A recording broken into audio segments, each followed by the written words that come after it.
हरे कृष्णा हरे कृष्णा कृष्णा कृष्णा हरे हरे हरे राम राम राम हरे हरे हरे कृष्णा कृष्णा कृष्णा हरे हरे हरे राम राम राम हरे हरे हरे कृष्णा कृष्णा कृष्णा हरे हरे हरे राम राम राम हरे हरे हरे कृष्णा कृष्णा कृष्णा हरे हरे हरे राम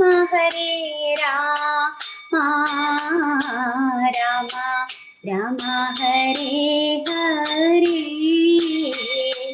हरे कृष्णा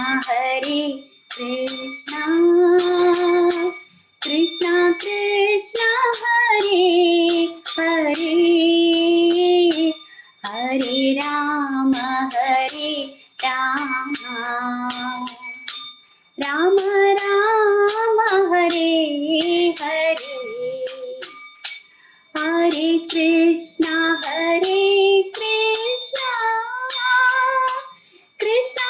कृष्णा हरे हरे हरे राम राम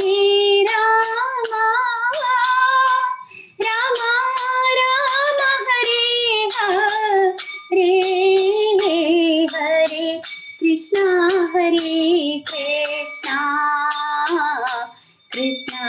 कृष्णा हरे हरे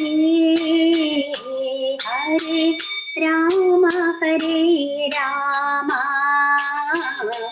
राम राम हरे हरे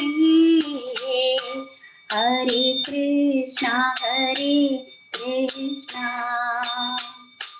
कृष्णा कृष्णा हरे हरे हरे राम राम हरे हरे हरे कृष्णा कृष्णा हरे हरे हरे राम राम हरे हरे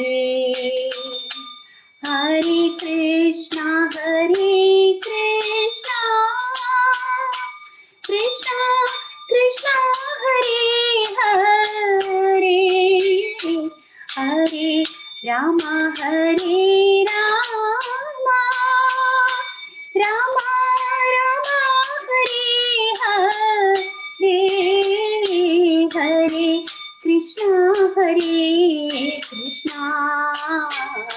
कृष्णा कृष्णा हरे हरे हरे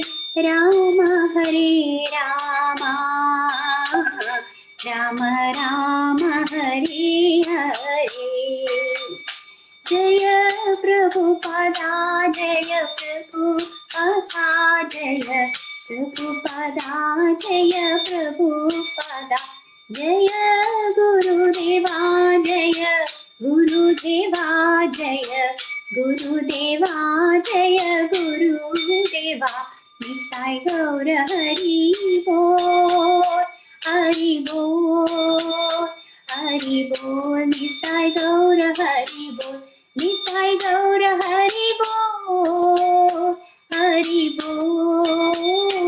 हरि बोल निताय गौर हरि बोल हरि बोल हरि बोल हरि बोल हरि बोल। हरे कृष्णा हरे कृष्णा हरे कृष्णा हरे कृष्णा।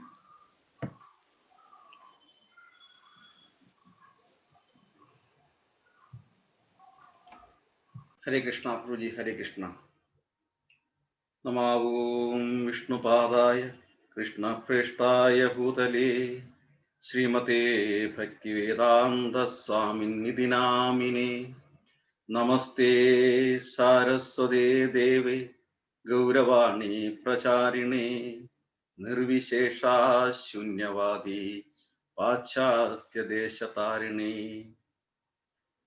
നമോ മഹാവദന്യായ കൃഷ്ണപ്രേമപ്രദായതേ കൃഷ്ണായ കൃഷ്ണചൈതന്യ നാമ്നേ ഗൗരതിഷേ നമഃ.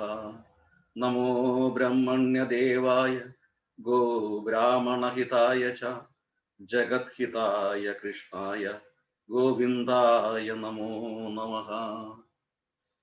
ജയ ശ്രീകൃഷ്ണ ചൈതന്യ പ്രഭോ നിത്യാനന്ദ ശ്രീ അദ്വൈത ഗദാധര ശ്രീവാസാദി ഗൗരഭക്തവൃന്ദ. ഹരേ കൃഷ്ണ കൃഷ്ണ കൃഷ്ണ ഹരേ ഹരേ, ഹരേ രാമ രാമ രാമ ഹരേ ഹരേ. ഓം അജ്ഞാനതിമിരാന്തസ്യ ജ്ഞാനാഞ്ജനശലാകയാ ചക്ഷുരുന്മീലിതം യേന തസ്മൈ ശ്രീഗുരവേ നമഃ. ശ്രീചൈതന്യമനോഭീഷ്ടം സ്ഥാപിതം യേന ഭൂതലേ സ്വയം രൂപകഥാമഹ്യം ദദാതി സ്വപദാന്തികം. വന്ദേഹം ശ്രീഗുരോ ശ്രീയുതപദകമലം ശ്രീഗുരൂൻ വൈഷ്ണവാംച ശ്രീരൂപം സഗ്രജാതം സഹഗണരഘുനാഥാന്വിതം തം സജീവം സാദ്വൈതം സാവധൂതം പരിജനസഹിതം കൃഷ്ണചൈതന്യദേവം ശ്രീരാധാകൃഷ്ണപാദാൻ സഹഗണലളിത ശ്രീവിശാഖ അന്വിതാം ച. ഹേ കൃഷ്ണ കരുണാ സിന്ധു ദീനബന്ധോ ജഗത്പദേ ഗോപേശ ഗോപികാ കാന്ത രാധാ കാന്ത നമോസ്തുതേ. തപ്തകാഞ്ചന ഗൗരാംഗീ രാധേ വൃന്ദാവനേശ്വരി വൃഷഭാനുസുധേ ദേവി പ്രണമാമി ഹരിപ്രിയേ. വാഞ്ചാകൽപതരുഭ്യശ്ച കൃപാ സിന്ധുഭ്യയേവ ച പതിതാനാം പാവനേഭ്യോ വൈഷ്ണവേഭ്യോ നമോ നമഃ. ശ്രീകൃഷ്ണ ചൈതന്യ പ്രഭോ നിത്യാനന്ദ ശ്രീ അദ്വൈത ഗദാധര ശ്രീവാസാദി ഗൗരഭക്തവൃന്ദ. ഹരേ കൃഷ്ണ കൃഷ്ണ കൃഷ്ണ ഹരേ ഹരേ, ഹരേ രാമ രാമ രാമ ഹരേ ഹരേ. മൂഖം കരോതി വാചാലം പങ്കും ലംഘയതേ ഗിരിം യത്കൃപാതമഹം വന്ദേ പരമാനന്ദമാധവം. നാരായണം നമസ്കൃത്യ നരം ചൈവ നരോത്തമം ദേവീം സരസ്വതീം വ്യാസം തതോ ജയമുദീരയേ. ഓം തത്സത്. ഹരേ കൃഷ്ണ. ഇന്ന് ഇവിടെ ഇസ്കോൺ കണ്ണൂർ ആ ഒരു പ്ലാറ്റ്ഫോമിലേക്ക് യോഗ്യനല്ല എങ്കിലും എല്ലാവരെയും ഒന്ന് കാണാൻ വേണ്ടിയിട്ട് വന്നതാണ്. ആ സാധുസംഘം ലഭിക്കുവാൻ വേണ്ടിയിട്ട്. ഇസ്കോൺ കണ്ണൂരിനെ കുറിച്ച് ആദ്യമായി ഞാൻ കേൾക്കുന്നത് വളരെ വളരെ വർഷങ്ങൾക്ക് മുമ്പ് എൻ്റെ ശിക്ഷാഗുരുവായ നരസിംഹദാസ് പ്രഭുവിൽ നിന്നാണ്. കേരളത്തിൽ ആദ്യമായിട്ട് കേൾക്കുന്ന ഒരു പേരാണ്. ഞാൻ ഇസ്കോൺ എന്ന് കേരളത്തിൽ കേട്ടത് കണ്ണൂരിൻ്റെ നാമത്തിലാണ്.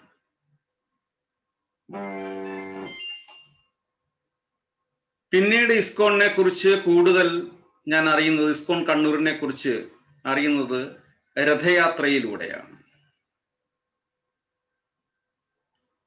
പിന്നീട് കുറച്ചുകൂടി കൂടുതൽ ജനകീയമായി ഞാൻ ഇസ്കോൺ കണ്ണൂരിനെ കുറിച്ച് അറിയുന്നത് എൻ്റെ ഏറ്റവും വലിയ സ്നേഹിതൻ സീനിയർ ഗോഡ് ബ്രദർ ശ്യാമ സുനന്ദദാസ് പ്രഭുവിന്റെ ക്ലാസ്സുകളിലൂടെയാണ്.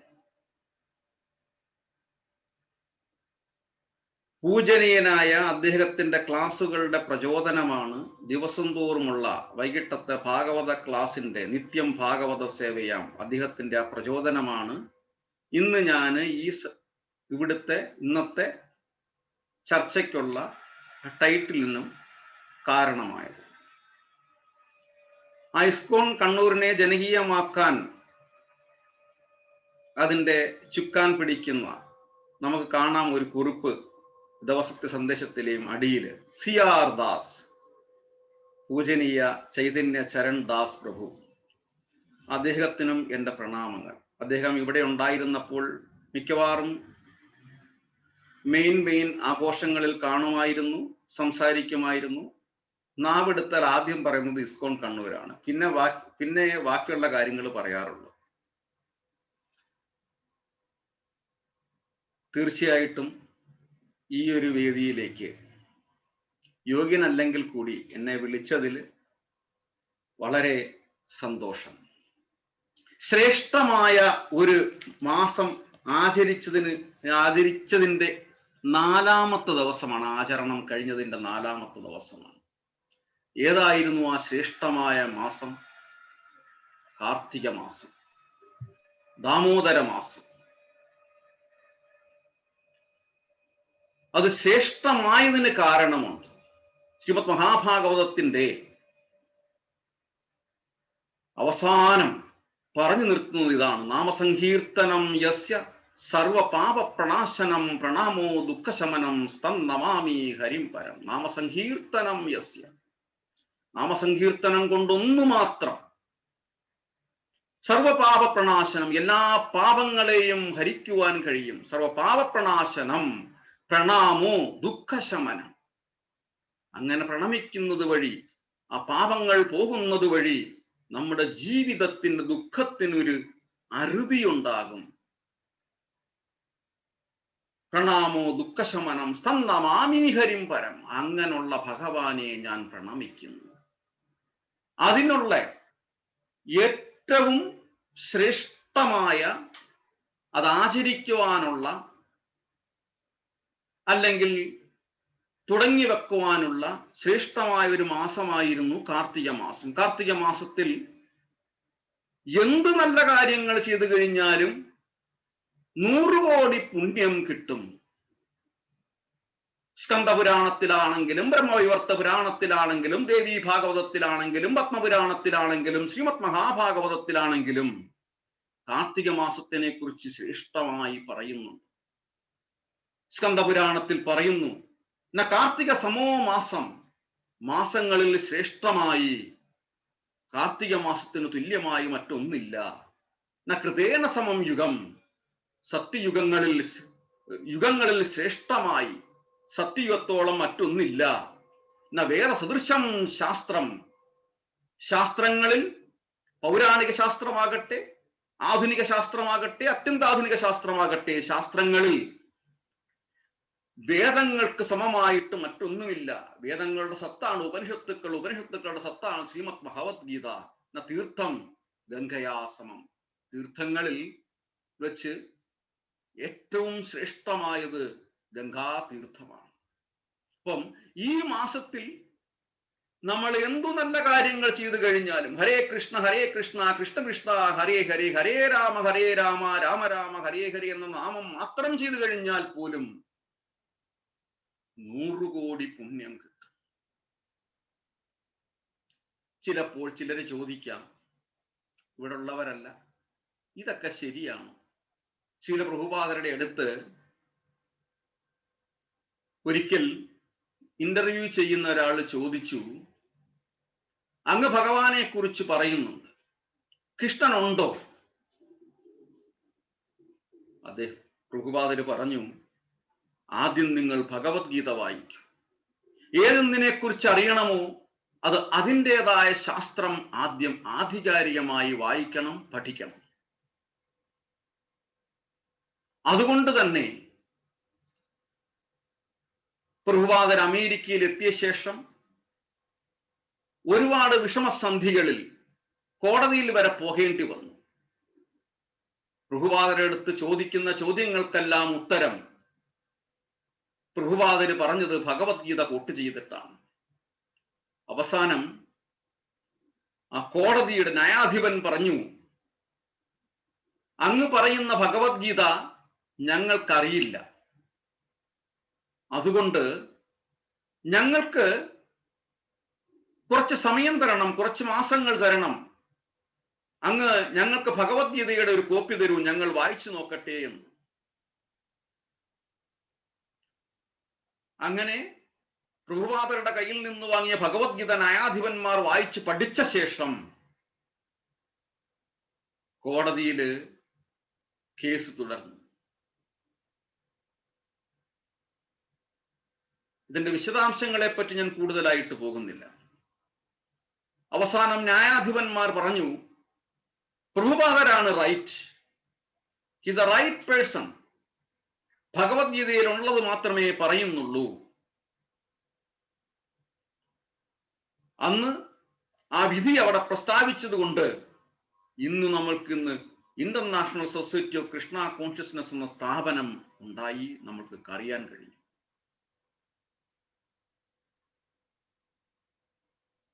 അപ്പോൾ ഭക്തിയുടെ തലത്തിലേക്ക് പോകുമ്പോൾ ആദ്യം നമ്മൾക്ക് വേണ്ടത് വിശ്വാസമാണ്. ഭഗവാനിലുള്ള അചഞ്ചലമായ വിശ്വാസം, നിഷ്കളങ്കമായ പ്രേമം. ഞാനൊരു കഥയിലൂടെ പോകാം. നിങ്ങളെ ഞാൻ ഒരു മരുഭൂമിയിലേക്ക് വിളിക്കുകയാണ്. ആ ഒരു മരുഭൂമിയിൽ ഒരാൾ വഴിതെറ്റി മരുഭൂമിയിൽ പെട്ടുപോയി. അദ്ദേഹം അസ്വസ്ഥനായി, ഭയചകിതനായി.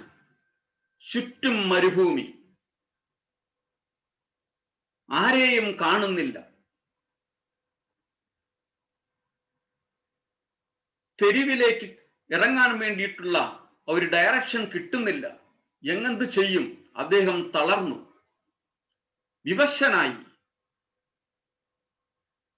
അങ്ങനെ വിഷമിച്ചിരിക്കുമ്പോൾ ദൂരെ, അങ്ങ് ദൂരെ മരുഭൂമിയുടെ മധ്യഭാഗത്തോടെ ഒരു കുടില് കണ്ടു. അദ്ദേഹത്തിന് ആശ്വാസമായി, അവിടേക്ക് പോകാം. അതിനോട് അദ്ദേഹം വിശന്നു കഴിഞ്ഞു, ദാഹിച്ചു. അദ്ദേഹം നടന്നു. ചിലയിടങ്ങളിൽ ബലഹീനനായിട്ട് വീണു, അവിടുന്നും എഴുന്നേറ്റ് പോയി. അങ്ങനെ ആ കുടിലിൽ ചെന്നു. വീണ്ടും അദ്ദേഹം പരിഭ്രാന്തനായി, ആരെയും കാണുന്നില്ല. ഒരു തുള്ളി വെള്ളമെങ്കിലും കിട്ടണമല്ലോ എന്ന് ചിന്തിച്ചു, ആഗ്രഹിച്ചു. ഒരു തുള്ളി വെള്ളം പോലും അവിടെ കാണുന്നില്ല. അദ്ദേഹം കരഞ്ഞു, അബോധാവസ്ഥയിലായി. കുറച്ചു നേരം കഴിഞ്ഞിട്ട് അദ്ദേഹം വീണ്ടും ഉണർന്നു. നോക്കുമ്പോൾ അവിടെ അടുത്ത് ഒരു മൺകുടത്തിൽ ഇത്തിരി വെള്ളം ഇരിക്കുന്നതായിട്ട് കണ്ടു.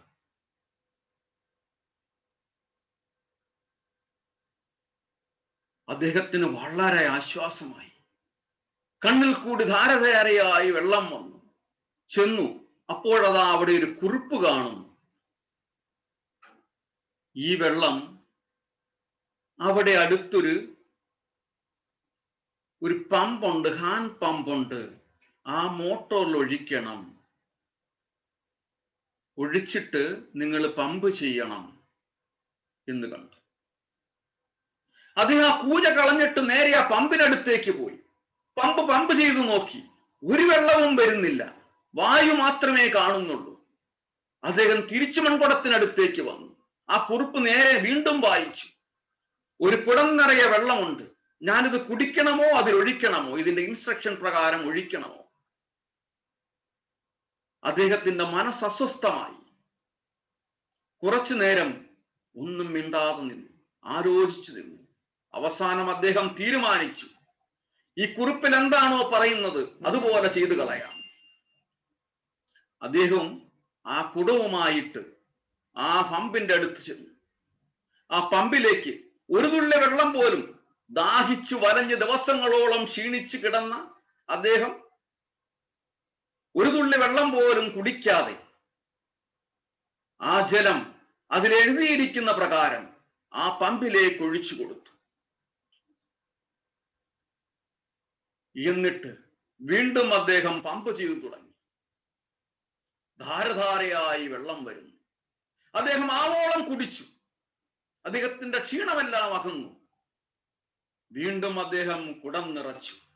വീണ്ടും ആ കുടം എവിടെ ഇരിക്കുന്നു ആ സ്ഥാനത്ത് തന്നെ തിരിച്ചു കൊണ്ടുവച്ചു. ആ കുറിപ്പ് വീണ്ടും അദ്ദേഹം ആ കുടത്തിന്റെ മുകളിൽ വെച്ചു. കൂടെ 2 വരിയും കൂടി ചേർത്തു. Believe me, it will work. Believe me, it will work. എന്നെ വിശ്വസിക്കുക, തീർച്ചയായും ഇത് പ്രാവർത്തികമാകും, ഇത് വർക്ക് ചെയ്യും. ശ്രീമദ് മഹാഭാഗവതം അതുപോലെ ആചാര്യന്മാർ ഭഗവാനെ കണ്ടറിഞ്ഞ് കേട്ടറിഞ്ഞ് അനുഭവിച്ചറിഞ്ഞ് എഴുതിയിരിക്കുന്ന അനുഭവങ്ങളാണ്. ഇതിൽ യാതൊരു സംശയവും പ്രകടിപ്പിക്കേണ്ട ആവശ്യമില്ല. അതുകൊണ്ട് തന്നെയാണ് 12ാമത്തെ സ്കന്ധത്തിന്റെ അവസാന ഭാഗം എഴുതി വച്ചിരിക്കുന്നത് നാമസങ്കീർത്തനം യസ്യ സർവപാപ പ്രണാശനം. ആ തത്വം, ആ സന്ദേശം നമ്മള് യാതൊരു ചിന്തകളും കൂടാതെ, മറ്റു യാതൊരു ചിന്തകളും കൂടാതെ അത് അതേപടി സ്വീകരിക്കുക എന്ന് മാത്രമേ ഉള്ളൂ. അതാണ് ഭഗവത്ഗീതയിൽ ഭഗവാൻ പറയുന്നത്, സർവധർമാൻ പരിത്യജ്യ മാം ഏക ശരണം വ്രജ അഹം ത്വാം സർവപാപേഭ്യോ മോക്ഷയിഷ്യാമി മാ ശുചഃ. അങ്ങനെയെങ്കിൽ നിന്റെ പാപങ്ങളെ എല്ലാം ഞാൻ എടുത്തു കളയും. ഇതിൽ പരം ഒരു സന്ദേശം എന്തുണ്ട്? ഇതിൽ പരം ധർമ്മമായ സത്യമായ ഒരു സന്ദേശം, സത്യമായ ഉപദേശം മറ്റ് എവിടെയുണ്ട്?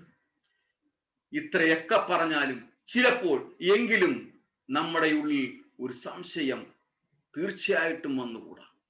ഇതൊക്കെ ശരിയാണ്. ഈ എഴുതിയിരിക്കുന്നതും ഈ സന്ദേശങ്ങളൊക്കെ കേൾക്കാൻ സുഖമുണ്ട്, പക്ഷേ ശരിയാണ്.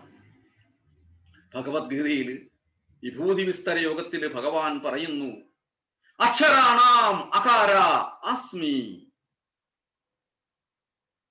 അക്ഷരങ്ങളിൽ ആദ്യത്തെ അക്ഷരം ആ, അത് എന്നെ റെപ്രസെന്റ് ചെയ്യുന്നു, എന്നെ പ്രതിനിധീകരിക്കുന്നു. 5700 പരം വർഷങ്ങൾക്ക് മുൻപ് കുരുക്ഷേത്ര യുദ്ധഭൂമിയിൽ അർജുനന്റെ അടുത്ത് ഭഗവാൻ പറയുമ്പോൾ ഇന്ന് ഈ കാണുന്ന ഒരു ഭാഷകളും ഉണ്ടായിട്ടില്ല. പിന്നീടുണ്ടായ എല്ലാ ഭാഷകളും ഏറ്റവും അവസാനം 1400, 1500, 1600 വർഷങ്ങൾക്ക് മുമ്പുണ്ടായ ഭാഷയിൽ പോലും ആദ്യത്തെ അക്ഷരം ആ എന്ന് പറയുമ്പോൾ ഭഗവാന്റെ സ്റ്റേറ്റ്മെന്റ് ആധികാരികമാണ്. ആ സ്റ്റേറ്റ്മെന്റിനെ ഒരു യുക്തിവാദികൾക്കോ ഒരു അഭക്തർക്കോ മറ്റാർക്കും തന്നെയോ ഖണ്ഡിക്കാൻ പറ്റിയിട്ടില്ല. അതുകൊണ്ട് തന്നെ നമുക്ക് തീർച്ചയായും വിശ്വസിക്കാം, ഭഗവാൻ പറഞ്ഞിരിക്കുന്ന കാര്യങ്ങൾക്കൊന്നും ഒരു തരത്തിലും ഒരു സാഹചര്യത്തിലും മാറ്റം ഉണ്ടാവുകയില്ല എന്ന്. അങ്ങനെ അപ്പോൾ ആ കാർത്തിക മാസം, അതുപോലെ തന്നെ ഏകാദശി വ്രതങ്ങൾ, ഇതെല്ലാം നമ്മൾ എടുക്കേണ്ടത് നല്ല നടപ്പിന്റെ ഭാഗമായിട്ടാണ്. ഒരു നല്ല നടപ്പ്, അതായത് നമ്മള് ജന്മങ്ങൾ ഏതൊക്കെയോ ജന്മത്തിന്റെ ഭാഗമായിട്ട് വന്നിരിക്കുന്നതാണ്. സാധാരണഗതിയിൽ കണ്ണൂരുകാർക്കൊക്കെ അറിയാം, കണ്ണൂർ സെൻട്രൽ ജയിലിലൊക്കെ ഉള്ളതാകും ഒരുപാട് കുറ്റവാളികളെ അടച്ചിട്ടിരിക്കുന്ന ഒരു സങ്കേതം. ചിലപ്പോൾ ആ ജയിലില് ജയിൽ സൂപ്രണ്ട് മുതൽ മേലധികാരികൾ വരെ സന്ദർശിക്കാറുണ്ട്. ആ സന്ദർശന സമയത്ത് ചില കുറ്റവാളികൾ അപ്പീലുകൾ കൊടുക്കാറുണ്ട്. ആ കുറ്റവാളികളെ കുറിച്ച് പഠിക്കാറുണ്ട്. അതിനുശേഷം അപ്പീലിന്മേൽ ആ കുറ്റവാളികളെ കുറിച്ച് പഠിക്കാറുണ്ട്. ആ കുറ്റവാളികളുടെ മുൻ ജീവിതവും ശേഷം ജയിലിലായതിന് ഉള്ള, ജയിലിലായതിനു ശേഷമുള്ള ജീവിതവും, അവിടെയാണ് ഈ നല്ല നടപ്പ് എന്ന വാചകത്തിന്റെ പ്രസക്തി വരുന്നത്. ആ നല്ല നടപ്പിന്റെ ഫലമായിട്ട് അവര് ചില ഇളവുകൾ കൊടുക്കാറുണ്ട്. ആ ഇളവുകൾ, അതുപോലെയുള്ള ഇളവുകൾക്ക് നേടിയെടുക്കാൻ വേണ്ടിയുള്ള ചില ആചാരങ്ങൾ, അനുഷ്ഠാനങ്ങളാണ് കാർത്തിക മാസ ആചരണം, ഏകാദശി വ്രതങ്ങൾ ഒക്കെ. അത്തരം നല്ല നടപ്പിലൂടെ ഭഗവാനുമായിട്ട് ഉപവസിക്കുമ്പോൾ, ഭഗവാന്റെ നാമം ചെല്ലുമ്പോൾ അനേകം ജന്മങ്ങൾ ആർജിച്ചു വച്ചിരിക്കുന്ന പാപങ്ങൾ അതിന് കുറവുണ്ടാവുകയും നമ്മളെ ഭഗവാന്റെ ഒരു ശുദ്ധഭക്തനായി തീരുകയും നല്ലൊരു ജന്മം നമ്മൾക്ക് കിട്ടുകയും, നല്ല അടുത്ത ജന്മം എന്ന് മാത്രമല്ല ഇഹലോകത്തിലും നമുക്ക് പ്രയാസങ്ങളിൽ നിന്ന് മുക്തി ഉണ്ടാവുകയും ചെയ്യുന്നു. ശ്രീവല്ലഭാചാര്യ പാടുന്നു, പ്രജേവസന്തം നവനീതചോരം, പ്രജേവസന്തം നവനീതചോരം, ബ്രജാംഗനാനാ വസനൈകചോരം, ബ്രജേവസന്തം നവനീതചോരം, ബ്രജാംഗനാനാം വസനൈകചോരം, അനേക ജന്മാർജിത പാപചോരം, അനേക ജന്മാർജിത പാപചോരം, ശൗരാംഗ്രഗണ്യാം പുരുഷം നമാമി, ശൗരാംഗ്രഗണ്യാം പുരുഷം നമാമി, വ്രജേവസന്തം നവനീതചോരം, ബ്രജാംഗനാനാം വസനൈകചോരം, അനേക ജന്മാർജിത പാപചോരം, അനേക ജന്മാർജിത പാപചോരം, ശൗരാംഗ്രഗണ്യാം പുരുഷം നമാമി, ശൗരാംഗ്രഗണ്യാം പുരുഷം നമാമി. ഭഗവാന്റെ ഏറ്റവും വലിയ ഭക്തനായ ശ്രീ വല്ലഭാചാര്യ പാടുന്നു ഇവിടെ, ഹേ മാലോകരെ, വ്രജനിവാസികളെ, നിങ്ങൾ സൂക്ഷിക്കുവിൻ. ഈ വ്രജഭൂമിയിൽ നമ്മൾ അറിയാതെ ഒരു മോഷ്ടാവ്, ഒരു കള്ളൻ എത്തിയിരിക്കുന്നു, പ്രവേശിച്ചിരിക്കുന്നു. നിങ്ങൾ ജാഗരൂകരായിരിക്കുവിൻ. അദ്ദേഹത്തിന്റെ പ്രധാന തൊഴിൽ തന്നെ മോഷണം. ആ മോഷണം എന്താണെന്നോ, നിങ്ങളുടെ വെണ്ണകളെല്ലാം മോഷ്ടിച്ചു കൊണ്ടുപോകും. അവൻ വെണ്ണക്കള്ളനാണ്. അതുമാത്രമല്ല, നിങ്ങളുടെ വസ്ത്രങ്ങൾ കൂടി മോഷ്ടിച്ചു കൊണ്ടുപോകും. അതുകൊണ്ട് നിങ്ങൾ സൂക്ഷിച്ചുകൊള്ളുവിൻ, ഞാൻ മുന്നറിയിപ്പ് തരുന്നു. ഭജേ വസന്തം നവനീതചോരം, വ്രജാംഗനാനാ വസനൈകചോരം. വീണ്ടും ശ്രീ വല്ലഭാചാര്യര് പാടുകയാണ്, ഇതൊന്നും, ഈ മുന്നറിയിപ്പ് കൊടുത്തിട്ടൊന്നും ഒരു ഫലവുമില്ലെന്ന് അദ്ദേഹത്തിന് മനസ്സിലായി. അപ്പൊ അദ്ദേഹം വീണ്ടും അവിടെ ആ ലൈൻ മാറ്റിപ്പിടിക്കുകയാണ്. മുന്നറിയിപ്പ് കൊടുത്തിട്ടൊരു കാര്യവുമില്ല. അപ്പോൾ എന്ത് ചെയ്യണം? പിന്നെ അവിടെ ശരണാഗതി പ്രാപിക്കുകയാണ്, സറണ്ടർ ചെയ്യുകയാണ് വേണ്ടത്. അതാണ് പിന്നെ രക്ഷ നേടാനുള്ള ഉപായം. ചലഞ്ച് ചെയ്തിട്ട് യാതൊരു കാര്യവുമില്ല. അദ്ദേഹം പ്രാർത്ഥിക്കുന്നു, അനേക ജന്മാർജിത പാപചോരം,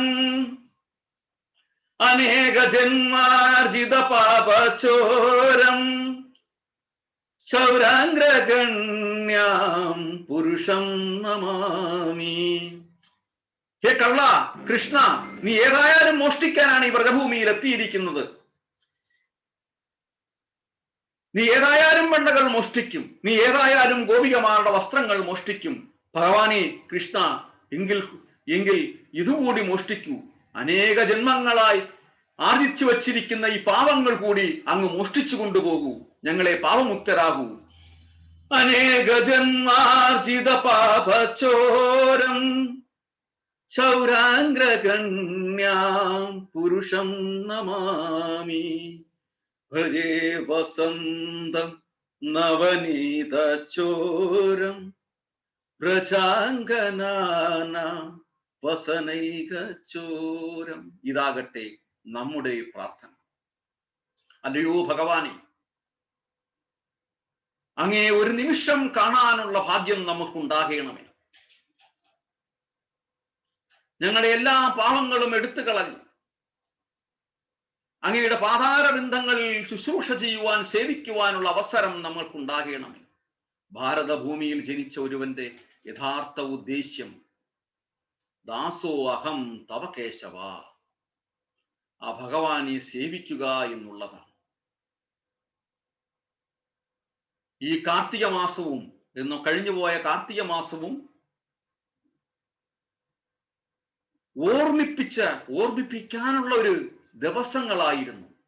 ആരെങ്കിലും എവിടെങ്കിലും ഭഗവാനുമായിട്ടുള്ള കണക്ഷൻ എവിടെങ്കിലും ഏതെങ്കിലും ഭാഗത്ത് എന്തെങ്കിലും കാരണത്താൽ ഡിസ്കണക്ട് ആയിട്ടുണ്ടെങ്കിൽ അത് വീണ്ടും യോജിപ്പിച്ചെടുക്കുവാൻ, ഭഗവാനെ ഉള്ളു നമുക്ക് ആശ്രയം.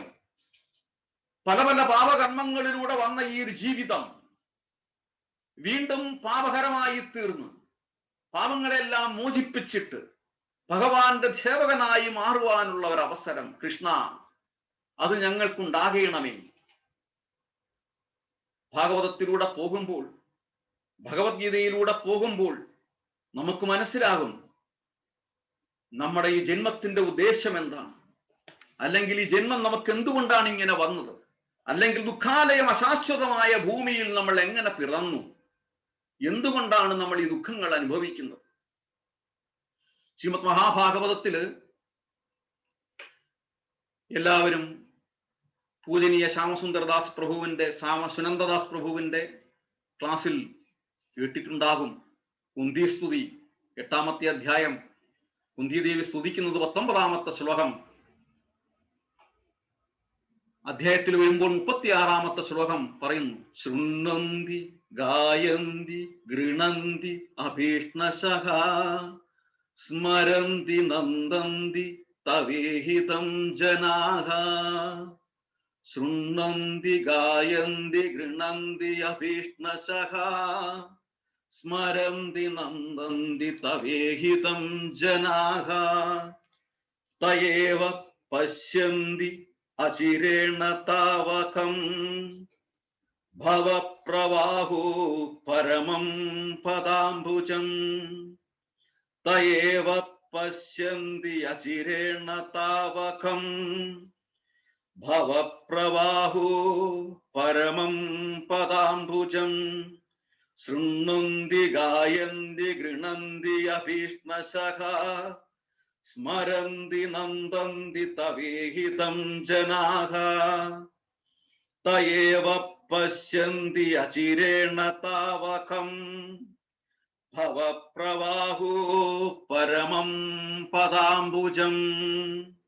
അല്ലയോ കൃഷ്ണ, ആരാണോ അങ്ങയുടെ സർവാതിശേകമായ ആത്മജ്ഞാനപരമായ അതീന്ദ്രിയ കർമ്മങ്ങളെ കുറിച്ച് നിരന്തരം ശ്രവിക്കുന്നത്, അല്ലെങ്കിൽ മറ്റുള്ളവർ അപ്രകാരം പ്രവർത്തിക്കുന്നതിൽ ആനന്ദം അനുഭവിക്കുന്നത്, അവർക്ക് നിശ്ചയമായും ഈ ജനിമൃതി നിർഭരമായ ഇഹലോക ബന്ധത്തിൽ നിന്നും മോചനമേകാൻ ഏകപ്രാപ്തിയുള്ള അങ്ങയുടെ പാതാരവിന്ദങ്ങളെ ദർശിക്കാൻ കഴിയും. കുന്തിദേവി പറയുന്നു, അല്ലയോ കൃഷ്ണ, ആരാണോ അങ്ങയുടെ സർവ അതിശയകരമായ ആത്മജ്ഞാനപരമായ അതീന്ദ്രിയ കർമ്മങ്ങളെ കുറിച്ച് നിരന്തരം ശ്രവിക്കുന്നത്, നിരന്തരം. ഇസ്കോൺ കണ്ണൂര് നിത്യം ഭാഗവത സേവയാം എന്നുള്ള ഒരു മഹനീയ അവസരം നമുക്ക് ഒരുക്കി തന്നിരിക്കുന്നു. തീർച്ചയായും നമ്മൾ മാത്രമല്ല, ഇതുവരെ പങ്കെടുക്കാത്ത മറ്റുള്ളവരെ കൂടിക്കൊണ്ടുവന്ന് ഈ മഹനീയ മംഗളകരമായ അവസരങ്ങൾ പ്രയോജനപ്പെടുത്തി കുന്തിദേവി പറയുന്നതിൻ്റെ കൂട്ട് നിരന്തരം ശ്രവിച്ച് അതുമല്ലെങ്കിൽ മറ്റുള്ളവർ അപ്രകാരം പ്രവർത്തിക്കുന്നതിൽ ആനന്ദം അനുഭവിച്ച് അവർക്ക് നിശ്ചയമായും ഈ മൃതി നിർഭരമായ ഇഹലോകത്തു നിന്നും മോചനമേകാൻ ഏകപ്രാപ്തിയുള്ള അങ്ങയുടെ പാതാരവിന്ദങ്ങളെ ദർശിക്കാനുള്ള ഒരു അവസരം നമ്മൾ ഉണ്ടാക്കി കൊടുക്കുക. നമ്മൾ സ്വയം എടുക്കുന്നതിനൊപ്പം, ആ ഭാഗ്യം നമ്മൾ സ്വയം ആർജിക്കുന്നതിനൊപ്പം മറ്റുള്ളവർക്ക് കൂടി അത് പ്രയോജനപ്പെടുത്തി കൊടുക്കുക, പ്രയോജനപ്പെടുത്താൻ അവസരം ഉണ്ടാകട്ടെ എന്ന് വീണ്ടും നമ്മൾ ഒരുമിച്ച് ഹരേ കൃഷ്ണ മഹാമന്ത്ര ജപത്തിലൂടെ പ്രാർത്ഥിക്കുന്നു. ഹരേ കൃഷ്ണ കൃഷ്ണ കൃഷ്ണ ഹരേ ഹരേ, ഹരേ രാമ രാമ രാമ ഹരേ ഹരേ. ഇവിടെ ഭാഗവതത്തിലൂടെ നമ്മൾക്ക് പോകുമ്പോൾ എത്രയോ പാപികളായ അസുരന്മാർക്ക് മോക്ഷം കൊടുത്തിരിക്കുന്നു. ഭഗവാന്റെ തൃക്കൈകൾ കൊണ്ട് തന്നെ മോക്ഷം കൊടുത്തിരിക്കുന്നു. കാർത്തിക മാസത്തിലെ ഏറ്റവും വലിയ ഒരു ഉദാഹരണമായിരുന്നു ദുർനടപ്പുകാരായ കുബേരന്റെ മക്കൾക്ക് കൊടുത്ത ആ മോക്ഷം. നാരദ മഹർഷി അസ്ഥാനത്തായിട്ട് നഗ്നമായി മദ്യപിച്ചു നദിയിൽ കുളിക്കുന്ന അവസരത്താണ് ആ കുബേരമക്കളും സുന്ദരിമാരായ കൂട്ടുകാരികളും യാതൊരു വസ്ത്രവുമില്ലാതെ കുളിക്കുന്ന അവസരത്താണ് നാരദ മഹർഷി കാണുന്നത്, അതുവഴി വരുന്നതും കാണുന്നതും. അദ്ദേഹത്തിന് വളരെ വിഷമമായി. ഇവിടെ ശ്രദ്ധിക്കേണ്ട മറ്റൊരു കാര്യമുണ്ട്. എന്തുകൊണ്ടാണ് അവര് അങ്ങനെയുള്ള അരുതായിക ചെയ്തത്? അവരല്ല അതിനുള്ള കുറ്റം, അവരല്ല ആ കുറ്റം ചെയ്തത്. അവർ കഴിച്ച ഭക്ഷണമാണ് ആ കുറ്റം ചെയ്തത്. അവർ കഴിച്ച ഭക്ഷണത്തിന്റെ ആ മദ്യത്തിന്റെ സ്വഭാവമാണ് അവർ റിഫ്ലക്ട് ചെയ്തത്. അപ്പോൾ വളരെ പ്രധാനമാണ് നമ്മൾ കഴിക്കുന്ന ആഹാരം. പ്രസാദേ സർവദുഃഖാനാം, പ്രസാദം കൊണ്ട് മാത്രം നമുക്ക് എല്ലാ ദുഃഖങ്ങളിൽ നിന്നും മോചനം കിട്ടും. പ്രസാദമല്ലാതെ ഭഗവാന് നിവേദിക്കാത്തത് കഴിക്കുമ്പോൾ അത് വിഷമായി മാറുന്നു. ആ വിഷം ഉള്ളിൽ ചെന്നപ്പോൾ അത് അതിൻ്റെതായ സ്വഭാവം കാണിച്ചു. പ്രഭുപാദര് പറയുന്നു, ഇന്ദ്രിയങ്ങളെ അടക്കണം. ഇപ്പം ഏറ്റവും വലിയ ഇന്ദ്രിയം, ആ ഇന്ദ്രിയത്തെയാണ് ആദ്യമായി നമ്മൾ കൺട്രോൾ ചെയ്യേണ്ടത്.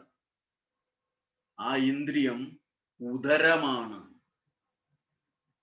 ആ ഉദരത്തെ നമ്മൾ എങ്ങനെ നിയന്ത്രിക്കുന്നുവോ,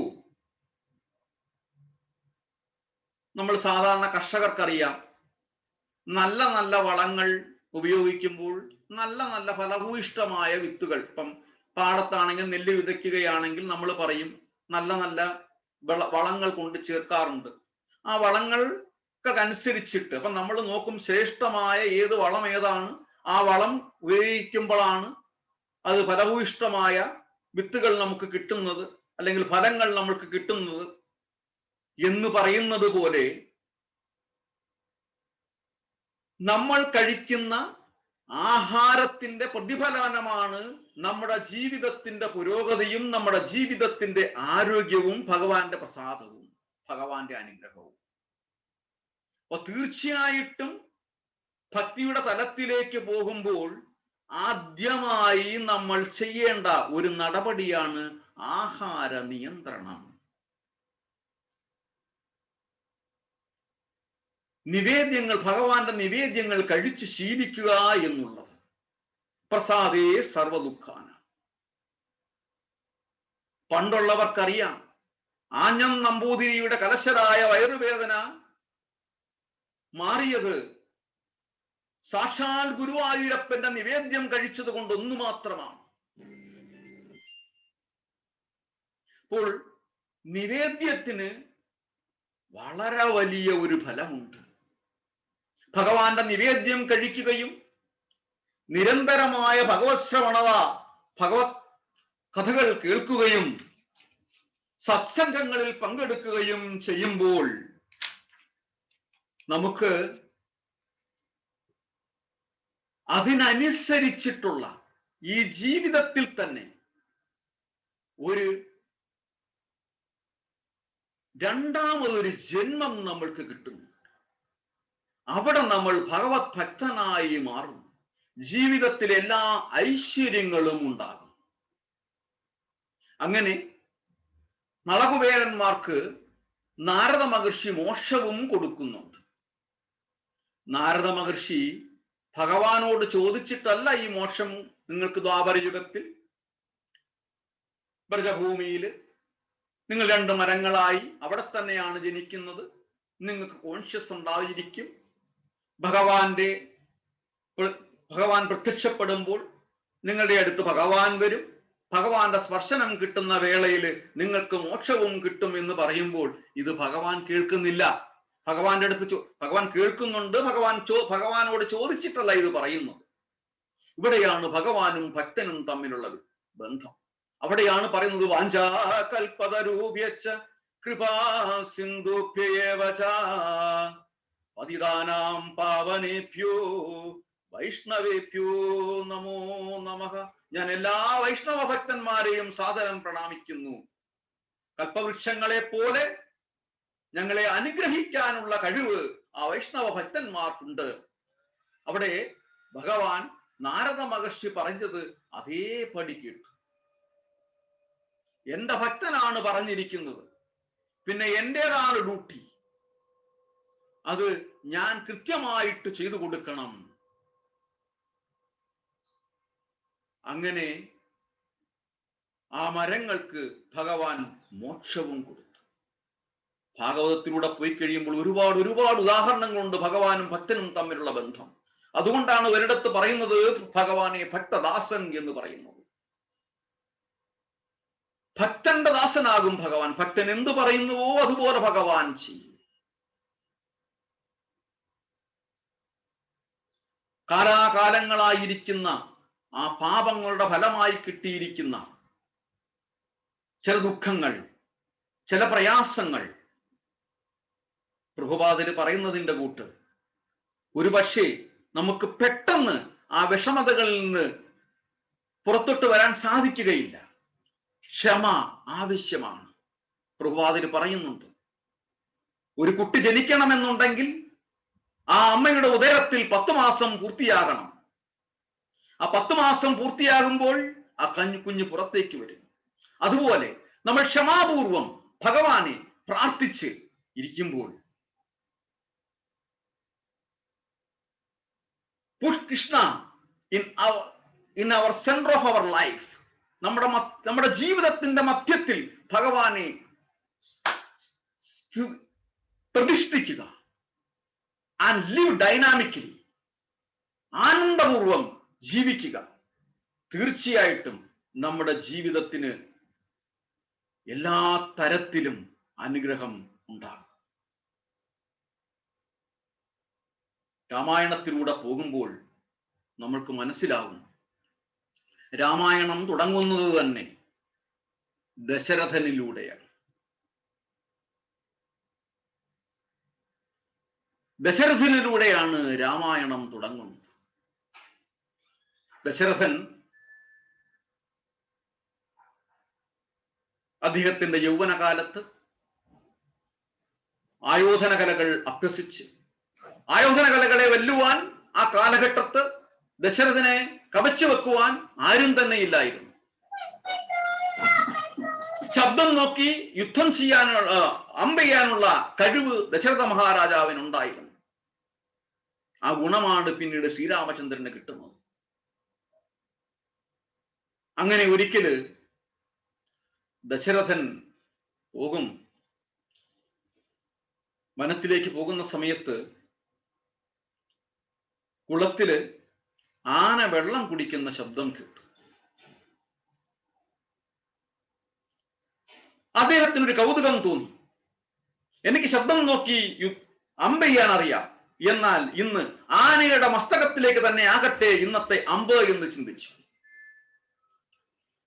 അദ്ദേഹം അമ്പെയ്തു.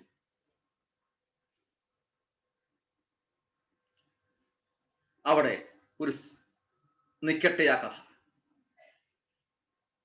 അതിന്റെ പിന്നിലേക്ക് പോകാം. ദശരഥ മഹാരാജാവ് വർഷങ്ങൾക്ക് ശേഷം ഈ കഥ സ്മരിക്കുകയാണ്. ഈ സന്ദർഭം അദ്ദേഹം പാടെ മറന്നു കഴിഞ്ഞു. അദ്ദേഹത്തിന്റെ കുടുംബ ജീവിതത്തിൽ അല്ലെങ്കിൽ ഔദ്യോഗിക ജീവിതത്തിൽ അദ്ദേഹത്തിന്റെ നിർണായകമായ ഒരു കാലഘട്ടം വരികയാണ്. അദ്ദേഹം വൃദ്ധനായി. ഒരിക്കൽ ചിന്തിക്കുന്നു, എനിക്കിനി അങ്ങോട്ടേക്ക് രാജ്യം കൊണ്ടുപോകാൻ കഴിയുകയില്ല. പെട്ടെന്ന് അദ്ദേഹം തീരുമാനിക്കുന്നു, ഞാൻ രാജഭാരം ഒഴിയുകയാണ്. അടുത്ത കിരീടാവകാശിയായി ഞാൻ ശ്രീരാമചന്ദ്രനെ, എന്റെ മൂത്തപുത്രനെ ഞാൻ പ്രതിഷ്ഠിക്കുകയാണ്, സ്വീകരിക്കുകയാണ്. പെട്ടെന്ന് സന്ദേശം കൊടുക്കുന്നു. അവിടെ കൈകേയിയുടെ തോഴിയായ ബാല്യക്കാരിയായ മന്ധര എന്ന സ്ത്രീ കൈകേയിയോട് പറയുന്നു, കൈകേയി, ഭവതി കേട്ടു, നാളെ ശ്രീരാമചന്ദ്രൻ പട്ടാഭിഷേകം ചെയ്യാൻ പോവുകയാണ്. എനിക്കത് കേട്ടിട്ട് കുഴപ്പമൊന്നും തോന്നുന്നില്ല. ഞാൻ സന്തോഷവതിയാണ്. ശ്രീരാമചന്ദ്രൻ, എന്റെ മകന്റെ ഭരതനും ശ്രീരാമചന്ദ്രനും എപ്പോഴും ഒരുമിച്ചൊരുമിച്ചല്ലേ നടക്കുന്നതും വരുന്നതുമെല്ലാം. എനിക്ക് ഏറെ സന്തോഷം. അത് കേട്ടിട്ട് ഇതിൽ പര സന്തോഷം എനിക്കൊന്നുമില്ല. അപ്പൊ മന്ധര പറയും, ഭവതി അങ്ങൊരു ശുദ്ധഗതിക്കാരിയാണ്, അതുകൊണ്ടാണ് ഇതിൽ കുഴപ്പമൊന്നുമില്ല എന്ന് പറയുന്നത്. ശ്രീരാമചന്ദ്രൻ രാജ്യം ഭരിക്കുമ്പോൾ ഭരതൻ ആരുമല്ലാതാകും.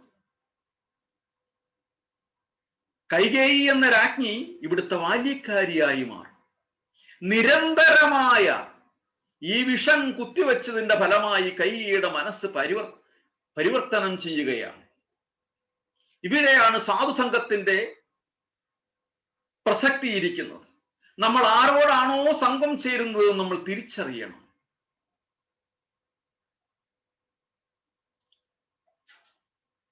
ഞാൻ അതിനെപ്പറ്റി വിശദമായിട്ട് പോകുന്നില്ല. അങ്ങനെ കൈകേയി പണ്ട് ദശരഥ മഹാരാജാവിനെ സംരക്ഷിച്ചതിന്റെ ഫലമായിട്ട്, ഒരു നിർണായക ഘട്ടത്തിൽ സംരക്ഷിച്ചതിന്റെ ഫലമായിട്ട് 2 വരങ്ങൾ കൊടുത്തിരുന്നു. മന്ധരയുടെ നിർദ്ദേശപ്രകാരം, കുബുദ്ധി മൂലം ഈ വരങ്ങൾ ഈ നിർണായക ഘട്ടത്ത് ദശരഥ മഹാരാജാവിനോട് ചോദിക്കുകയാണ്. അങ്ങ് ഓർമ്മിക്കുന്നുണ്ടോ എനിക്ക് 2 വരങ്ങൾ പണ്ട് ചെയ്തത്? ആ വരങ്ങൾ എനിക്കിന്ന് വേണം. ദശരഥ മഹാരാജാവ് പറഞ്ഞു, ഞാൻ ഓർമ്മിക്കുന്നുണ്ട്, പറയൂ. നാളെ പട്ടാഭിഷേകം നടത്തേണ്ടത് എന്റെ മകൻ ഭരതനായിരിക്കണം. ദശരഥ മഹാരാജാവ് ഞെട്ടി. കൈകേയി, ഭരതൻ നിന്റെ മാത്രം മകനല്ല, നമ്മുടെ മകനാണ്. ശ്രീരാമചന്ദ്രൻ നിന്റെ മാത്രം മകൻ, കൗസല്യയുടെ മാത്രം മകനല്ല, നമ്മുടെ മകനാണ്. അതൊന്നും എനിക്ക് കേൾക്കേണ്ട. അങ്ങ് ധർമ്മിഷ്ഠനാണെങ്കിൽ, അങ്ങ് തന്ന വാക്ക് വിലയുണ്ടെങ്കിൽ നാളെ രാജ്യം ഭരിക്കേണ്ടത് ഭരതനായിരിക്കണം. അതുമാത്രമല്ല, 2ാമത്തെ വരം കൂടി നിങ്ങൾ കേൾക്കുക. ശ്രീരാമചന്ദ്രൻ 14 വർഷം വനത്തിലേക്ക് പോയിക്കൊള്ളണം. വനത്തിലായിരിക്കണം. ഈ രാജ്യത്ത് ശ്രീരാമചന്ദ്രനെ കാണാനേ പാടില്ല. ദശരഥ മഹാരാജാവ് ഇത് കേട്ടതും, കൈകേയി, ആദ്യത്തെ വാക്ക് ഞാൻ കേൾക്കാം, 2ാമത്തത് എന്തിനാണ് നീ ചോദിക്കുന്നത്? ശ്രീരാമചന്ദ്രൻ എന്ത് പഴിച്ചു? എനിക്ക് മറ്റൊന്നും കേൾക്കേണ്ട ആവശ്യമില്ല. ഈ 2ഉം ഇവിടെ പ്രാവർത്തികമാക്കിയില്ലെങ്കിൽ ഇതാ ഞാൻ പറയുന്നു, നിങ്ങളുടെ മുന്നിൽ ഞാൻ ആത്മഹത്യ ചെയ്യും. ദശരഥ മഹാരാജാവ് കേൾക്കിട്ട് ബോധം കെട്ട് നിലത്ത് വീണു. അദ്ദേഹം അബോധാവസ്ഥയിൽ നിന്ന് ഉണർന്നു, കരഞ്ഞു. അദ്ദേഹം ചിന്തിച്ചു, ഞാൻ എന്ത് തെറ്റാണ് ചെയ്തത്? ഈ രാജ്യത്തിലെ എല്ലാ പ്രജകളെയും സ്വന്തം മക്കളെ പോലെയല്ലേ ഞാൻ കൊണ്ടുപോയത്? ധാർമ്മികമായി അല്ലേ ഞാൻ രാജ്യം ഭരിച്ചത്? പിന്നെ എന്തുകൊണ്ടാണ് ഈ വാർദ്ധക്യാവസ്ഥയിൽ എനിക്ക് പുത്രദുഃഖം ഉണ്ടാകുന്നത്? അദ്ദേഹം ചിന്തിച്ചു, ആ ഓർമ്മകളിലേക്ക് പോയി. അതാണ് ഞാൻ നേരത്തെ പറഞ്ഞത്. അദ്ദേഹത്തിന്റെ ഒരമ്പ്, ആ ഒരമ്പാണ് അദ്ദേഹത്തിന്റെ പിൽക്കാലത്തേക്ക് വന്ന എല്ലാ വിഷമങ്ങൾക്കും കാരണം. അതാണ് ആ രാമായണത്തിന്റെ തുടക്കവും. അത് തന്നെയാണ് രാമായണം ഉണ്ടാകാനുള്ള കാരണം. ദശരഥ മഹാരാജാവ് ചിന്തിച്ചു. ആ അമ്പ് ആനയുടെ ശബ്ദം കേട്ട ദിക്കിലേക്ക് അമ്പെയ്തു. ആനയുടെ നിലവിളിക്ക് ശേഷം പകരം ഒരു കുമാരന്റെ, യൗവനയുക്തനായ ഒരു ബാലന്റെ ശബ്ദമാണ് കേൾക്കുന്നത്. അദ്ദേഹം അത്ഭുത പരതന്ത്രനായി ഓടിപ്പോയി. അവിടെ ചെന്ന് നോക്കുമ്പോൾ താൻ അയച്ച അമ്പ് കൊണ്ടിട്ട് രക്തം വാർന്നു മരിക്കാറായി കിടന്ന ഒരു മുനികുമാരനെയാണ്. അദ്ദേഹത്തിന്റെ അബദ്ധം മനസ്സിലായി. അദ്ദേഹം വിഷമിച്ചു, അദ്ദേഹവും കരഞ്ഞു. അറിയാതെ ചെയ്തതാണ്. ആ മുനികുമാരനെ അദ്ദേഹത്തിന്റെ മടിയിൽ കിടത്തി. മുനികുമാരൻ പറഞ്ഞു, അങ്ങ് എന്നെ മാത്രമല്ല വധിച്ചത്, എന്റെ അന്ധരായ മാതാപിതാക്കളെ കൂടിയാണ് അങ്ങ് വധിച്ചത്. എന്നെ കൂടാതെ അവർക്ക് കഴിയാൻ പറ്റുകയില്ല. അവർക്ക് കുടിക്കാനായിട്ട് വെള്ളമെടുക്കാൻ വേണ്ടിയിട്ടാണ് ഞാൻ വന്നത്. അങ്ങ് ഒരു ഉപകാരം ചെയ്യണം. അങ്ങ് എന്റെ മാതാപിതാക്കളുടെ അടുത്ത്, അന്ധരായ എന്റെ മാതാപിതാക്കളുടെ അടുത്ത് ചെല്ലണം. ചെന്നിട്ട് പറയണം, ഇനി മുതൽ നിങ്ങളെ സേവിക്കുവാൻ നിങ്ങൾക്ക് മകനില്ല, മകനെ നഷ്ടപ്പെട്ടു എന്ന് പറയണം. ദശരഥ മഹാരാജാവ് കരഞ്ഞു. അദ്ദേഹം പറഞ്ഞു, തീർച്ചയായിട്ടും ഞാൻ അവരുടെ അടുത്ത് പോകാം, ഞാൻ അവരെ ആശ്വസിപ്പിക്കാം. മുനികുമാരൻ പറഞ്ഞു, പോകുന്നതിന് മുമ്പായിട്ട് ഒരു കാര്യവും കൂടി ചെയ്യുക. അങ്ങ് ഇത് അമ്പ് എന്റെ ശരീരത്ത് കൊണ്ടിട്ട് ഭയങ്കര വേദന അനുഭവിക്കുന്നു. ഈ അമ്പൊന്ന് ഊരിയെടുക്കാനുള്ള ദയയെങ്കിലും അങ്ങെന്നെ കാണിക്കണം എന്ന് പറഞ്ഞു. അങ്ങനെ ദശരഥ മഹാരാജാവ് അമ്പ് ഊരിയെടുത്തിട്ട് കുടത്തിലെ വെള്ളവുമായിട്ട് മാതാപിതാക്കളുടെ അടുത്ത് പോവുകയാണ്. ശബ്ദം കേട്ടിട്ട് ആ അന്ധരായ വൃദ്ധരായ മാതാപിതാക്കൾ ചോദിക്കുന്നു, കുമാര, നീ എന്താണ് താമസിച്ചത്? ഞങ്ങൾ ഒരുപാട് വിഷമിച്ചു പോയി. വന്യമൃഗങ്ങൾ നിന്നെ പിടിച്ചു തിന്നോ എന്ന് ഞാൻ പേടിച്ചു പോയി. അപ്പോൾ ദശരഥ മഹാരാജാവ് കരഞ്ഞുകൊണ്ട് പറഞ്ഞു,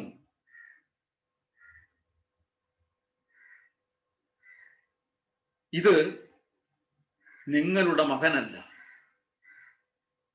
ഇത് ദശരഥനാണ്. ഈ രാജ്യത്ത് യുവരാജാവാണ്. എനിക്കൊരു കയ്യബദ്ധം പറ്റിപ്പോയി.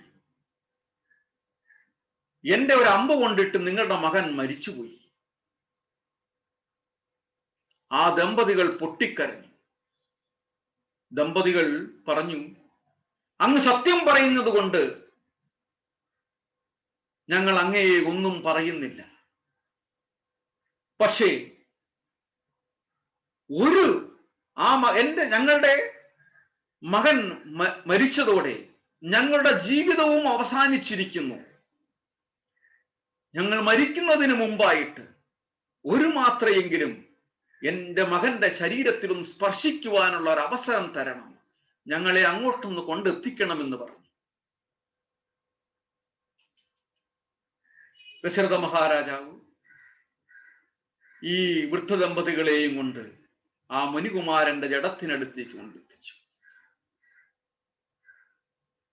അവർ ആ മുനികുമാരനെ എടുത്ത് മടിയിലിട്ട് തേങ്ങി കരഞ്ഞു. അവസാനം ദശരഥന്റെ അടുത്ത് പറഞ്ഞു, യുവരാജാവേ, ഞങ്ങളും ഇതോടുകൂടി മരിച്ചു കഴിഞ്ഞിരിക്കുന്നു. ഞങ്ങളെ ശുശ്രൂഷിക്കാൻ ഒരു മകൻ ഇല്ലാതെയായി പോയി. ഞാനിതാ പറയുന്നു, അങ്ങും ഇതുപോലെ പുത്രദുഃഖത്താൽ മരിക്കും. വർഷങ്ങൾ കഴിഞ്ഞു. അദ്ദേഹം ദശരഥൻ രാജാവായി അഭിഷേകം ചെയ്തു. മക്കളായി കഴിഞ്ഞു. മക്കൾ രാജ്യഭാരം ഏൽക്കാനുള്ള പ്രായമായി. ശ്രീരാമചന്ദ്രനെ പട്ടാഭിഷേകം ചെയ്യാനുള്ള സമയവുമായി. അതുവരെ ആ കാലം അതുപോലെ ഉറങ്ങിക്കിടന്നു ദശരഥന്. യാതൊരു ശല്യവും ചെയ്തില്ല. ആ സമയമായപ്പോൾ ആ കാലം ഉണർന്നു. ആ കാലം, ആ ശാപവാക്കുകൾ അദ്ദേഹത്തെ പിടികൂടി.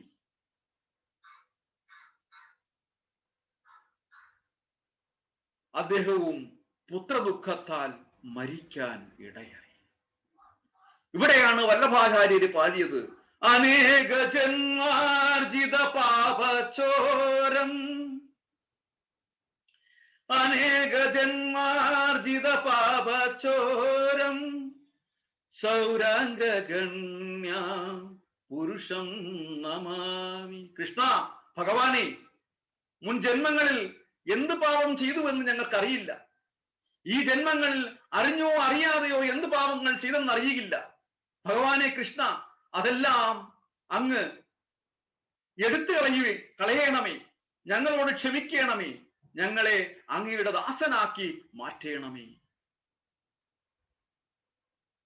നാമസങ്കീർത്തനം യസ്യ സർവപാപപ്രണാശനം പ്രണാമോ ദുഃഖശമനം സ്തം നമാമി ഹരിം പരം. ഇവിടെ നമ്മൾ തിരിച്ചറിയേണ്ടത് യഥാർത്ഥത്തിലുള്ള എവല്യൂഷൻ തിയറി, 84 ലക്ഷം ജീവഗണങ്ങൾ ഓരോരോ കർമ്മങ്ങളുടെ അടിസ്ഥാനത്തിൽ വരുമ്പോൾ നമുക്ക് കിട്ടിയിരിക്കുന്ന ഈ മനുഷ്യ ജന്മം അത് സുദുർലഭമാണ്. ഭഗവാൻ തന്നെ കൃത്യമായിട്ട് നമുക്ക് പറഞ്ഞു തരുന്നു. മനുഷ്യാണാം സഹസ്രേഷു, ആയിരക്കണക്കിന് ജന്മങ്ങൾക്ക് ശേഷം ആ മനുഷ്യജന്മം നമുക്ക് കിട്ടിയിരിക്കുന്നത് സുദുർലഭമാണ്. ആ സുദുർലഭമായ മനുഷ്യജന്മത്തിൽ ഭഗവാനെ കേൾക്കുക എന്നുള്ളത്,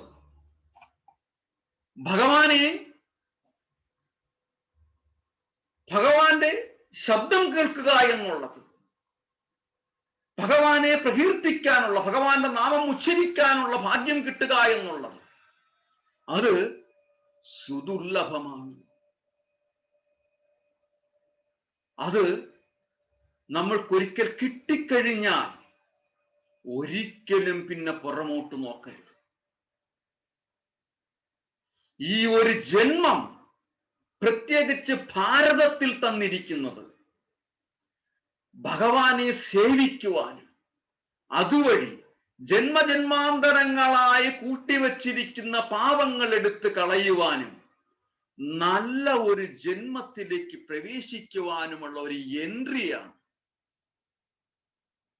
അത് നമ്മൾ 2 കൈയും നീട്ടി സ്വീകരിക്കുക. നമ്മൾ നേരത്തെ പറഞ്ഞിരിക്കുന്ന, ആദ്യം പറഞ്ഞ ഒരു കഥയുണ്ട്. അദ്ദേഹം ദാഹിച്ചു വിശന്ന് വലഞ്ഞ് ദിവസങ്ങളോളം മരുഭൂമിയിൽ കിടന്നു. എത്രയോ പ്രാവശ്യം അബോധാവസ്ഥയിലായി. എന്നിട്ടാണ് അദ്ദേഹം ആ കുടില് കാണുന്നത്. എന്നിട്ടാണ് അദ്ദേഹം ആ കുടം കാണുന്നത്, വെള്ളം കാണുന്നത്. അതിലെഴുതി വച്ചിരിക്കുന്ന കുറിപ്പ് കണ്ടിട്ട് അദ്ദേഹം രണ്ടാമതൊന്ന് ചിന്തിച്ചില്ല.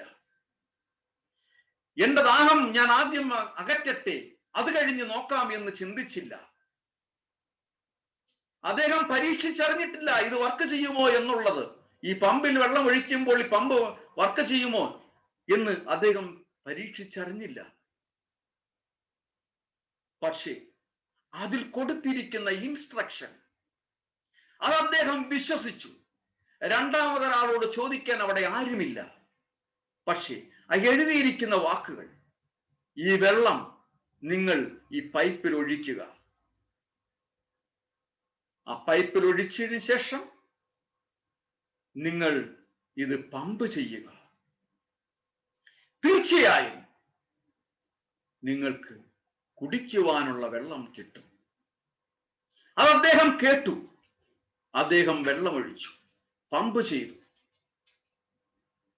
ധാരധാരയായിട്ട് വെള്ളം കിട്ടി. അദ്ദേഹം ആവോളം കുടിച്ചു. അദ്ദേഹം അവിടെ എഴുതി വെച്ചു. അദ്ദേഹം വെള്ളം നിറച്ചിട്ട് ആ കൂജയിലെ ആ സ്ഥാനത്ത് വെച്ചിട്ട് അദ്ദേഹം ആ കുറിപ്പിന്റെ താഴെ എഴുതി, believe me, it will work. എന്നെ വിശ്വസിക്കുക, ഇത് തീർച്ചയായും വർക്ക് ചെയ്യും. പറയുന്നു ഭഗവാൻ വീണ്ടും അർജുനനോട്, ഏ കൗന്ദയ പ്രതിജാനീഹി ന മേ ഭക്ത്യാ പ്രണശ്യതി. അർജുന, നീ തെരുവിലിറങ്ങി ഉറക്കെ പ്രഖ്യാപിക്കൂ, എന്റെ ഭക്തന് ഒരിക്കലും നാശം സംഭവിക്കുകയില്ല.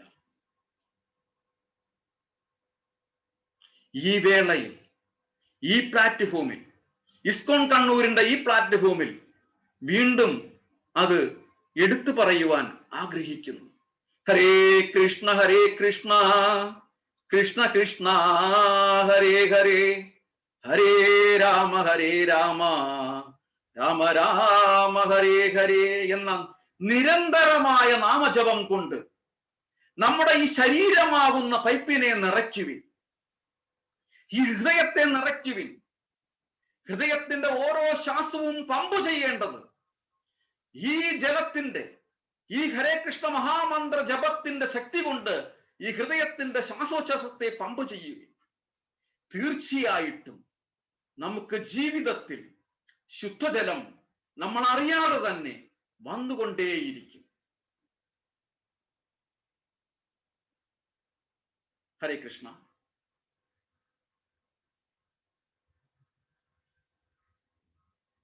ഇസ്കോൺ കണ്ണൂരിന്റെ ഈ പ്ലാറ്റ്ഫോമിൽ ഭഗവാന്റെ ചെറിയ ചെറിയ കാര്യങ്ങൾ ഓർമ്മിച്ചെടുക്കുവാൻ ഉള്ള ഒരവസരം തന്നത് സിആർ ദാസ്, പൂജനീയ ചൈതന്യ ചരിതാമൃതദാസ് പ്രഭുവിനും, അതുപോലെ തന്നെ ഈ സബ്ജക്റ്റിന് ഇങ്ങനൊരു പേര് കൊടുക്കാൻ പ്രചോദനമായ നിത്യം ഭാഗവത സേവയിലെ പൂജനീയ ശ്യാമ സുന്ദരദാസ് പ്രഭുവിനും എൻ്റെ അകമഴിഞ്ഞ നന്ദി, പ്രണാമം. ഹരേ കൃഷ്ണ. ഓം തത്സത്.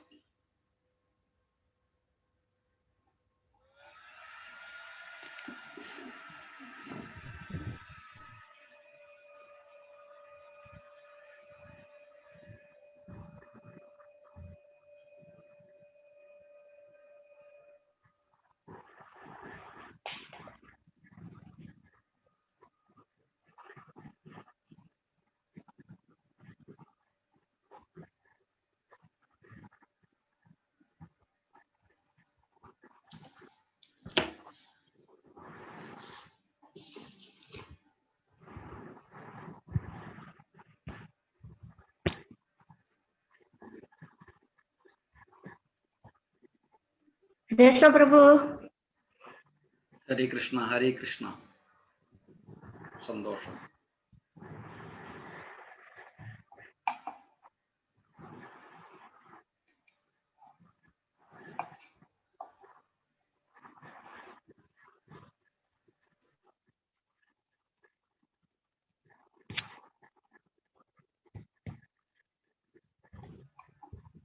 ഹരേ കൃഷ്ണ. ചൈതന്യ ചരൺദാസ് പ്രഭു. ഹരേ കൃഷ്ണ.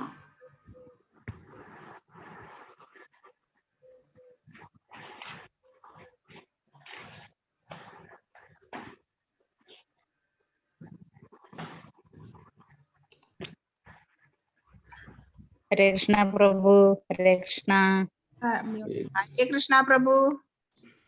ഹരേ കൃഷ്ണ പ്രഭു. ഹരേ കൃഷ്ണ പ്രഭു. ഹരേ കൃഷ്ണ. ഹരേ കൃഷ്ണ. ബാബു പ്രഭു. ഹരേ കൃഷ്ണ. സുഖം തന്നെയല്ലേ പ്രഭു? സുഖം തന്നെ. ഹരേ കൃഷ്ണ. ഹരേ കൃഷ്ണ. സുഖം തന്നെ. ഹരേ കുറെ നാളായി കണ്ടിട്ട്. ഇതുപോലെ ഒരു ഇതിനെ ഫംഗ്ഷൻ കണ്ടതിൽ വളരെ സന്തോഷം. വളരെ നന്നായിട്ടുണ്ട് പ്രഭു. വളരെ സന്തോഷം. ഹരേ കൃഷ്ണ. हरे कृष्णा, His Grace मुरलीनाथ कृष्णदास प्रभु की जय. ഹരേ കൃഷ്ണ. ശ്രീല പ്രഭുപാദ കി ജയ്. ശ്രീല ഗുരുദേവ കി ജയ്. ഹരേ കൃഷ്ണ. വളരെ നന്നായിരുന്നു പ്രഭു ക്ലാസ്. വളരെ നല്ല പ്രസന്റേഷൻ. വളരെ സാവധാനം ക്ലാസ് എടുത്ത് ഒരുപാട് കാര്യങ്ങൾ നമുക്ക് മനസ്സിലാക്കാൻ പറ്റി. വളരെ നന്ദി പ്രഭു.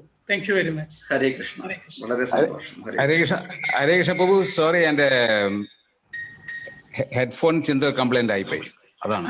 സോറി, ഇത് ഞാൻ മൊബൈലിൽ വരുന്ന. ഹരേ കൃഷ്ണ. വളരെ നല്ല ക്ലാസ് വന്നു. ജയ്. ഹരേ കൃഷ്ണ പ്രഭു.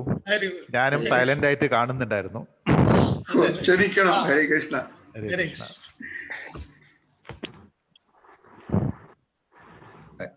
രാമനരസിംഹ പ്രഭു ഉണ്ടായിരുന്നു. അവിടെ somehow I am being designated as admin. I did not know for what heavenly reason, you know. കണ്ടു, ഞാൻ കണ്ടു. ഹരേ കൃഷ്ണ. ഹരേ കൃഷ്ണ പ്രഭു. പ്രണാം പ്രഭു. Pranam to everybody. You know, please accept my humble obeisances. അപ്പൊ ഞാനിത് എന്റെ പേര് അവിടെ വരുന്നില്ല, അഡ്മിൻ എന്ന് പറഞ്ഞിട്ടാ വരുന്നത്. ഒരു കണക്കിന് നല്ലതാണ്. വളരെ സന്തോഷം കണ്ടതിൽ. അപ്പൊ നമ്മള് മുരളീനാഥ് കൃഷ്ണദാസ് പ്രഭു ശരിക്കൊരു നന്നായിട്ട് അല്ലെ, വളരെ പാഷനേറ്റ് ആയിട്ട് പ്രഭാഷണം. വളരെ നന്നായിട്ട്. പിന്നെ വളരെ നല്ല പ്രസന്റേഷൻ ആയിരുന്നു. നല്ല അതെ. അടുത്ത ശ്രീവാസംഗയിലേക്ക് ഞാൻ വിളിക്കാൻ പോകണം പ്രഭുവിനെ. പ്രഭു ഇപ്പൊ അജ്മാനിൽ ഇരുന്നിട്ടാ സംസാരിക്കണത്? അതെയോ? അല്ല, you are in Ajman? No, I mean Sharjah. Okay. ശ്രീവാസംഗൻ എന്ന് പറഞ്ഞപ്പോ ഞാൻ വിചാരിച്ചു, but you are staying in Sharjah and അജ്മാനിൽ നമ്മളെ ടെമ്പിളിന്റെ കാര്യങ്ങൾ നോക്കണം. അതെ. പക്ഷെ നമ്മളിപ്പോ എന്താ ഓരോ വീടുകളാണ് പ്രോഗ്രാം നടത്തുന്നത് എല്ലാ ഫ്രൈഡേയും. അതെ. ഈ കൊറോണ വന്നുകൊണ്ട് ഇപ്പൊ സൂം ക്ലാസ്സുകൾ നടത്തുന്നുണ്ട്. 108 ഒക്കെ വിട്ടില്ലേ, പണ്ട് വിട്ടില്ലേ? അതെ.